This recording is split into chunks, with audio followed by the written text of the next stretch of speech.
Ici à l'Aïol, le fromage a son AOP depuis 60 ans, le bœuf fermier d'Aubrac lui est label rouge depuis 20 ans, et pourtant le couteau de l'Aïol attend toujours d'être connu officiellement, et ce sera peut-être le cas avec l'indication géographique.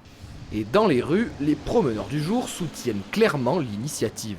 Je pense que c'est important de pouvoir préserver toute cette force qui est liée à l'Aïol, tout simplement. Et les couteaux, c'est le fer de lance de la ville, donc c'est super important de préserver, et pourquoi pas par le label. Et je pense que l'Aïol, il porte bien son nom, quoi.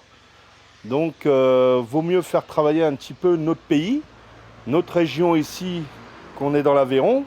Surtout que ces couteaux se rencontrent un peu partout. J'en ai trouvé même, à la pêche.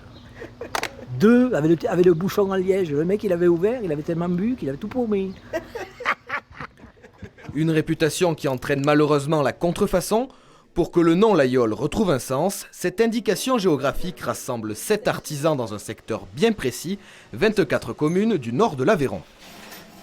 Ce qui est important, c'est que les gens sachent vraiment ce qu'est le couteau de l'Aïol.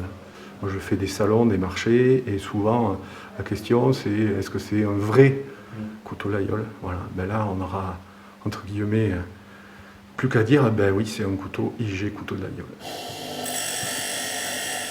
Peut-être la fin d'une dizaine d'années de combat. Cette indication ne serait que la 13e du genre délivrée en France, même si le maire de l'Aïol a toujours combattu les appropriations de ce nom. C'est simplement de pouvoir retrouver notre identité, en définitive, cette notoriété qui est une récompense du travail fait depuis plusieurs générations par plusieurs, l'engagement humain sur ce territoire. Maintenant que l'enquête publique est close, l'Institut national de la propriété industrielle rendra ses résultats dans 2 mois.